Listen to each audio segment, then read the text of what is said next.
Border district SC 62 number female মেয়ে 48টা vacancy আছে মেয়েদের, 12টা ডিস্ট্রিক্ট থেকে 48টা মেয়ে।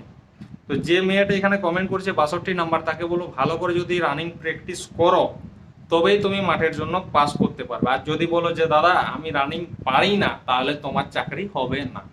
পারি না মানে হবে না, ফোর্সের কারণেই হচ্ছে এটা।